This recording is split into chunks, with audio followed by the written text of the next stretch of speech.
Hello, this is wmpyr. In the early 90s, I learned the art of eskrima stick fighting. The style was called arnis, and one of the techniques that we learned was the abanico, and it's this one right here. Back when I learned it, I didn't like it. I didn't like it at all. I thought it was impractical. I never saw myself actually using that in a street situation. So I did not like it, but at the time I didn't understand that that movement can be translated to a bladed weapon like a knife, and it doesn't have to be done up here. You could do it right here, all right, using the same type movements. I didn't understand that at the time. um, Same with the force to force block. So if they're coming at me like this, I'm going to block their attack just like this, head on, okay, holding the stick like this. And that's called a force to force block, and I didn't care for it at all at the time when I learned it. I thought it was highly impractical.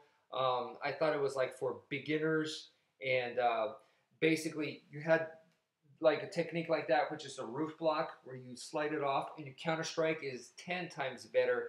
And I try to do those, and I try to keep those in my arsenal. And something like this, I thought was like, I'll never use it, only for practice, you know. But I didn't realize that this block right here is so practical that actually you could translate this to like a t-shirt, a belt, a rope, a jacket, and hold it the same way. And a guy's coming at you with a knife, and you can use it to block and defend. And if you actually had a stick or a bladed weapon, not only can you defend in the same manner, now you can actually counter-strike their hand. So you're actually defending the snake. I didn't understand that, and like how this kind of movement, all right, holding the stick this way and blocking this way, is a kind of similar movement as using the focus shields, all right, or the kicking pads in Thai boxing and stuff, and you're using kind of like the same type of motion, all right. I didn't understand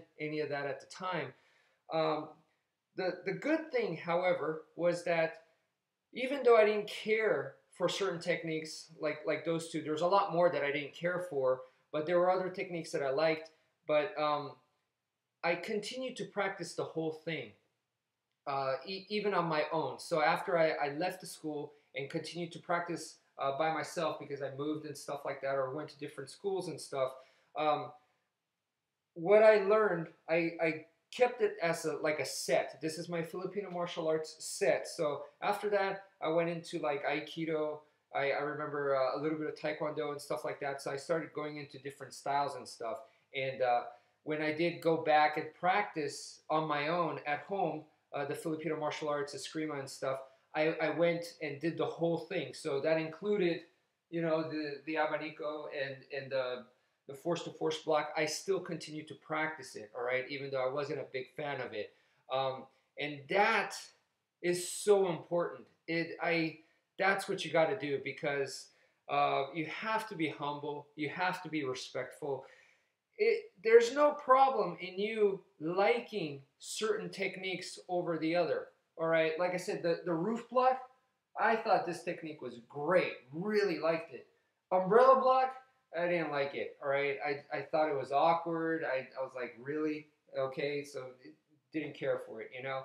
But later on, find out that they're actually both connected, all right? And then guess what connects them? An abanico and a figure eight together. I mean, you learn all this kind of stuff later on. You don't know that at first. Maybe someone could just tell you, and you'd just be like, all right, sure. But until you feel it, until you practice it, until you go through the evolution, once you do that over the years, the way you think, your perspective also changes over time. So what you value right now, what you think is good right now, what you think is effective, what you think is practical, 5 years from now, 10 years from now, can be totally different. So you have to have an open mind. You can't say, this is what I want to do, this is my goal, this is exactly what I want, because 5, 10 years from now, that can totally change. So if you kind of just, it's better if you walk the path and kind of let it take you, you know, to wherever you're heading. All right, that's more important than trying to like get to a goal right now. So uh, if there are techniques that you don't care for when you're learning a certain style, my recommendation to you is to keep practicing it, because maybe it's you that you just can't see the value right now.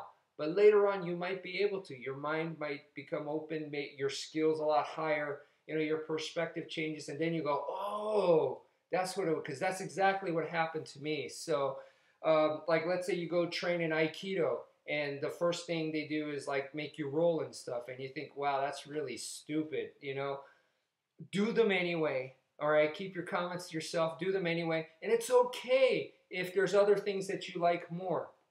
But that's what life is about, all right? You can't just be doing the things that you like only, because then that you'll just become a hedonistic, selfish bastard, all right? And that's not what training is really about. Discipline is not about that. So I'm just here to say, you know, even the stuff that you don't like or you don't really may not see the value, if it's constantly emphasized, like warm-ups and stretching and stuff, it means that other people thought it was very, very important. People that are 10 times higher skill than you are, people that founded the system thought it was important. All right, so have some respect and try it out. Okay, you don't have to like it, but I recommend do it, and maybe later on it might click for you. So that's my advice, and thank you for watching, and take care.